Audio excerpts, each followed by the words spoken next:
This video was sponsored by HDpiano. Although today most of what I do is on YouTube, for about 10 years I worked full-time as a piano player, playing in restaurants, at weddings, teaching piano, recording piano, doing all sorts of things. So today we're going to look at some famous depictions of piano in films, and I'm going to comment on how realistic I think they are and any sort of interesting details that I notice. And we're going to start with a very piano-centric film, La La Land. Met a new man. Good. Man that's happy to be here. Excellent. Very easy to work with, man. Okay. And you're going to play the set list. Happy to. Even though I don't think anyone cares what I play, but yeah. Well, if by anyone you mean anyone other than me, that would be correct. I care, and I don't want to hear the free jazz. I've had loads of gigs like this, playing in bars and restaurants, hotels. That was my bread and butter. And what they just said there, that nobody cares what I play, is largely true. You could kind of get away with playing anything, and the fact that the manager is the only one who gives a crap about what he plays is fairly accurate. And of course, although people may not really care what you're playing in in a restaurant setting like this, you will definitely get more tips and you'll get a better response if you play songs that they know and love.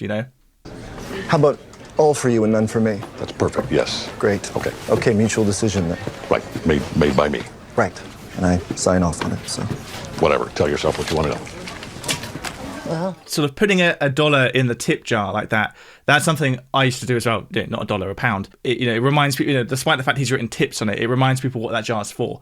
But I did have an occasion once where someone spotted me put the initial pound in my tip jar and kind of had a snide comment about it. So I guess it is kind of like it's almost like trying to trick people into giving you money, I guess, in a very subtle way. Makes it seem a little bit less pure and honest that you just got this little tip jar there.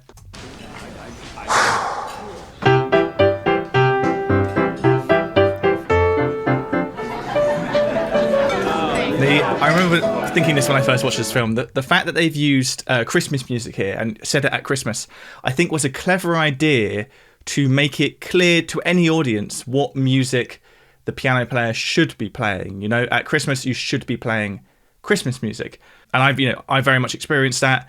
It's kind of frustrating actually that you go your whole year playing your set list, and then suddenly at Christmas you're expected to have 3 or 4 hours of Christmas material just ready to go.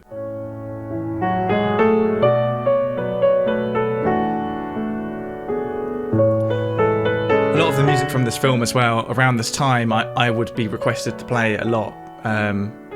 2016 I think this film was, which I was playing like 4 or 5 piano gigs like this a week. So a lot of the La La Land soundtrack came into my repertoire and made for some perfect music to be playing in that setting.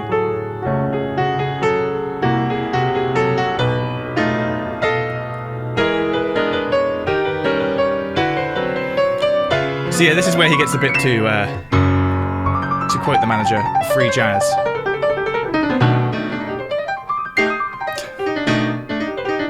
Well, you can kind of see why he got fired if he was playing that sort of ridiculously.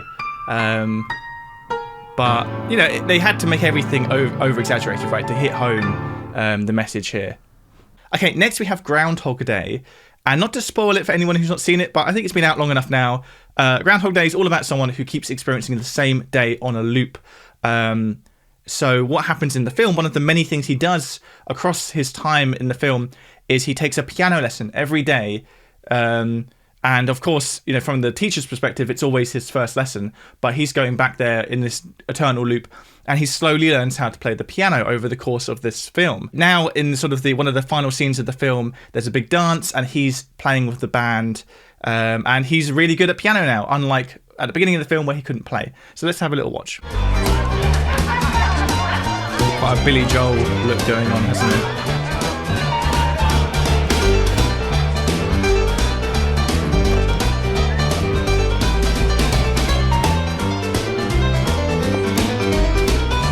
Not so sure about the piano miming going on, but it's a long shot, So that bit, when he put his fist up to stop the band, not only did he put up his fist after the band had stopped, but if you were going to stop the band on the beat, you would have to do it before the beat, right? You do it and then they stop on the beat. Yeah, you'll soon see how he has an unusually strong control over this band, as if he's the band leader, despite the fact that he definitely hasn't met them before.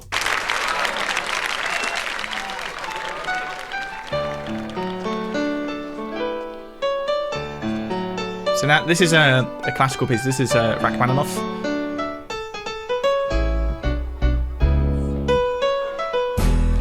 So this is the bit I don't get. So obviously you have to suspend belief a bit, but so he's now playing this like jazz version of this Rachmaninoff piece, and the band are all presented as if like, oh yeah, we know that tune, that's a standard.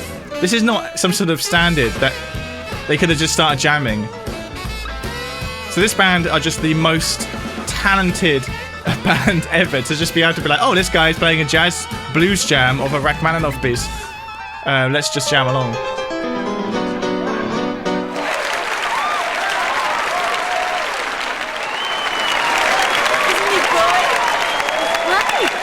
He's my student. That bit's also a bit ridiculous because so she's the piano teacher. We met her earlier in the film, and she's like, oh, he's my student, and she's like really proud of him. In the context of the film, he had one lesson with her. Next, we have one of the most famous piano-based scenes in any film, Big. Plus, you can't take them underwater, and if you do, they...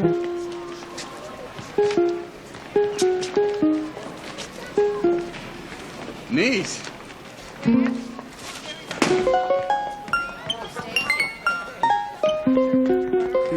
There's something I found out about this piano recently, is that for some reason, in this film at least, it's all one semitone sharp. I don't really know why that is. It might just be the way that it was built, that it's not like in concert pitch, but I was actually doing a video recently about the song Chopsticks, and as you'll soon see, they're about to play Chopsticks, so I was looking at this clip and noticed it was out of tune, but yeah.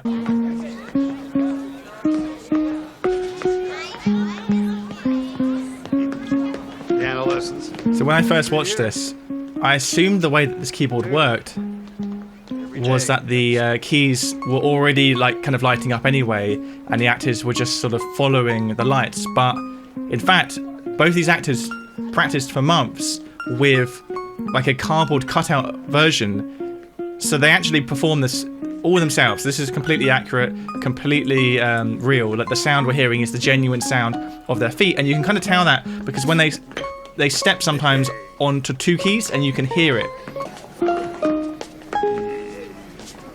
Chopsticks. So this scene, with the piano in the toy shop, was inspired by a real toy shop in New York where they had a piano like this.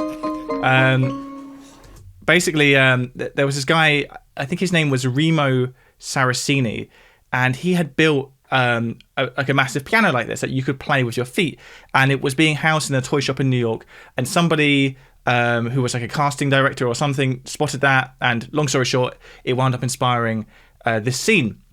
And the piano in the real version of the piano in the toy shop was only about an octave long, so for this film they built another one which was 3 octaves long, because otherwise they couldn't have had, for example, them both playing Heart and Soul, and it basically wouldn't be long enough for 2 people to use at once. So yeah, amazingly, this is a completely real device. It works exactly as you would have thought it works. And before this film, the entire concept of a massive piano that you walk on was basically unheard of. It was a very kind of niche thing that just one guy had made and was living in a toy shop in New York.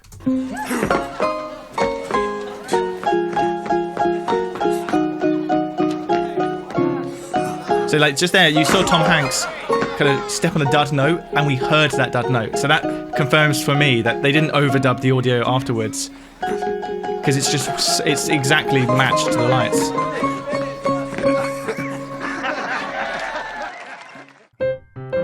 So there in that classic scene from Big, they're playing the songs Heart and Soul and Chopsticks, 2 really common songs on the piano. And if all of these clips of piano playing in famous films has got you wanting to learn how to play the piano, then you can learn Heart and Soul, Chopsticks, or many other songs by all sorts of artists right now at HDpiano. HDpiano is a fantastically straightforward way to learn how to play the piano involving no notation. All the songs are presented in a really easy to follow tutorial format. Follow the link down below to find out more about HDpiano. Okay, next we have the film Soul by Pixar. It's all about playing jazz. This guy sat at the piano, he's the main character, and he's basically an aspiring jazz musician, but he's wound up teaching a fairly unfulfilling job at a school as a music teacher instead. And this was kind of his big chance to play with a real jazz band. I think this is effectively an audition he's in here. What are we playing? So the fact that he said, "What are we playing?" I wouldn't have said it out loud. I guess he had to for the film, but I've been in that setting before where a band just starts jamming, and they all know what's going on and you don't. So you kind of have to do what he's doing now and just kind of figure it out.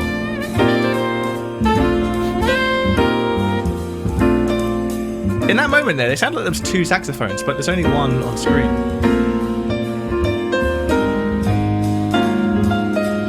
Also, a band leader, like the saxophone player here, pointing to a band member to say, "It's your turn to solo." That's pretty accurate.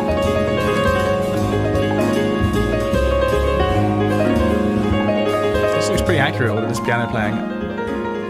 I guess as an animation, they could, although it would have taken loads of time, they can make it accurate. It's not like they have to train the actor to how to play. So what happens here is very similar to what happened in the La La Land clip, where he goes into the zone, he forgets his surroundings. But although I can definitely relate to that feeling of kind of going into the zone, forgetting where you are as you're playing and improvising, he's soloing and jamming with a band right now. So this is the complete opposite of what he should be doing. He should be focusing on the rest of the band. Even if it's your solo, you should be listening to what's going on around you, not just kind of zoning it out. If someone did this, I would just think, man, you are so, like, I don't know, like, oblivious, arrogant, to just, like, completely just do that over our jazz jam. Sorry, I zoned out a little back there. Joe Gardner, where have you been? I've been teaching middle school band, but on the weekends You got a suit? I Get a suit, Teach. A good suit. Back here tonight, first show's at 9, sound checks at 7. We'll see how you do. So yeah, he got the gig, but I guess that she was impressed by his kind of raw talent, but he certainly isn't experienced playing in that setting. Okay, next we have Casablanca, which is famous for the quote, "Play it again, Sam," where the character here asks Sam, the piano player, to play the song as time goes by. But as you'll hear, that quote is actually not quite right. It's not "Play it again, Sam." She says it slightly differently with different wording. Play it once, Sam. For all time's sake. I don't know what you mean, Miss Elsa. Play it, Sam. Play as time goes by. Oh, I can't remember it, Miss Elsa. I'm a little rusty on it. I'll hum it for you. Da-da-da-da-da-da. Da-da-da-da-da-da. That's actually quite accurate, I think. Sing it, Sam. There's been various times where people have requested I play a song, and it will be a song that I know I've played once or twice before in the past, but haven't played for years. And then if they hum it to me, it can often be enough just to grease the cogs and get it going again. So the fact that she hummed it and then he could remember it, makes sense to me. You must remember this. A kiss is just a kiss. A sigh is just a sigh.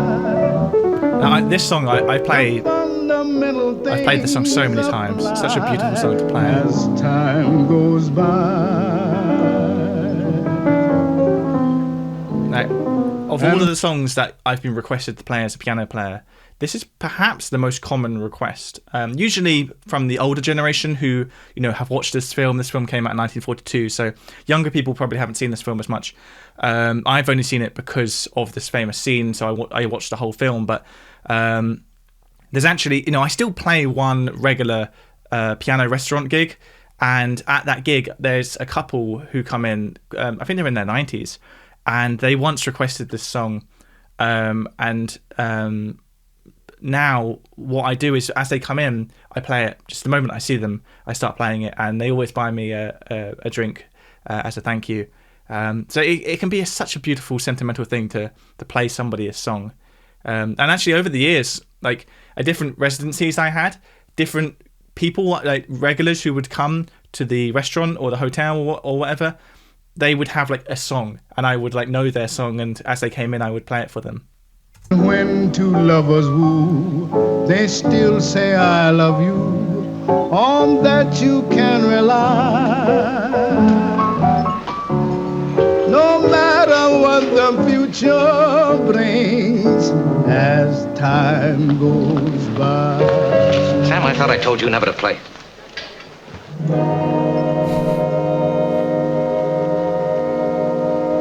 Yeah, that's a classic scene, right? Next, we have a scene from the Ray Charles biopic, Ray.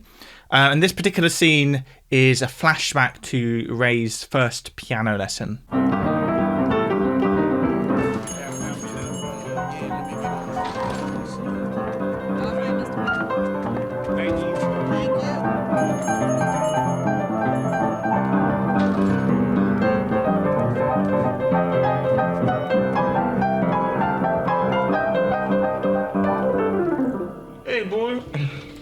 It's interesting here that they've got the front off the piano, the entire front's gone. I imagine they did that kind of for cinematic reasons because it looks far more interesting that way. They even did a close-up right of the hammers and that. But it does mean that he can't read any notation there. But maybe that's accurate. Maybe this player doesn't read and he does everything by ear, which would make sense considering the style he's playing. I've been seeing you sneaking around here. You like the piano, huh? Come on, you want to learn how to play? Come on over here. Let me show you how to play. Come on. I'm going to teach you how to play. Now, what we're going to do, I'm going to teach you 3 notes, right? And this is the first note right here. Play that. And here's the second note right here. Play that. Here's the third note. The fact that this guy, the older guy, just like instantly knew what to start teaching this kid does feel quite accurate because I taught children how to play piano for years, and you do develop go-to exercises, go-to songs, particularly for absolute beginners that work. So this obviously works for him, what he's about to show him, and it seems like a really like accurate interactive lesson. It's just like a very simple but effective thing to get them going and playing as quick as possible. Now here's the way it goes. Listen closely now. Play that. Good. Try the other notes. So the fact that he instantly got that rhythm, obviously this is meant to be Ray Charles, so the fact that he's instantly gifted makes sense. And I've certainly had students who are more kind of naturally gifted than others. Like some children have a really good sense of rhythm just out of the gate. Some have zero sense of rhythm.